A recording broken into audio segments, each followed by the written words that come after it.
Classroom में लौटने पर सेजी की सहेलियां उसे बताती हैं कि इन चोंगे के बाल किसी तरह फिर से पूरी तरह से सीधे हो गए हैं। ये सुनकर सेजी हैरान हो जाती है और खुद देखने के लिए अगली क्लासरूम की ओर दौड़ पड़ती है।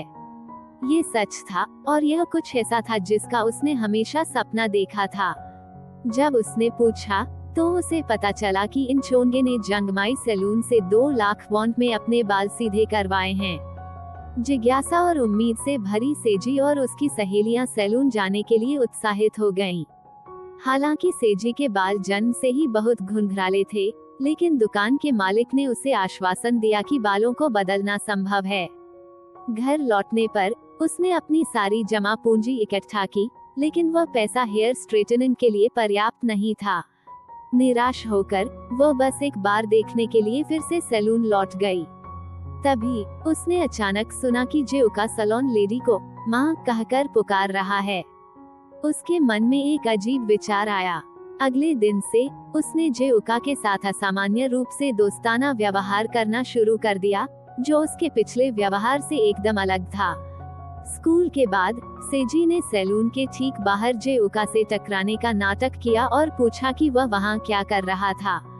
जेओका ने समझाया कि यह सैलून उसकी माँ का है। एक पल भी बर्बाद किए बिना सेजी अंदर भागी। उसने खुद को जेओका की करीबी दोस्त के रूप में पेश किया और यहाँ तक कि उसकी माँ को ये भी याद दिलाया कि उसने एक बार समुद्र तट पर जेओका की जान बचाई थी। उसने वादा किया कि वह स्कूल में जेओका का ध्यान रखेगी और इसके बदले में उसने अपने बाल सीधे करवाने की इच्छा व्यक्त की।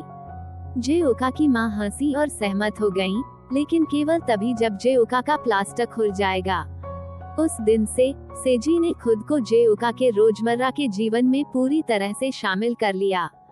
वो उसे क्लासरूम तक छोड़ने जाती थी, पढ़ाई के दौरान उसकी मदद करती थी, ये सुनिश्चित करती थी कि वो सुरक्षित घर लौटे।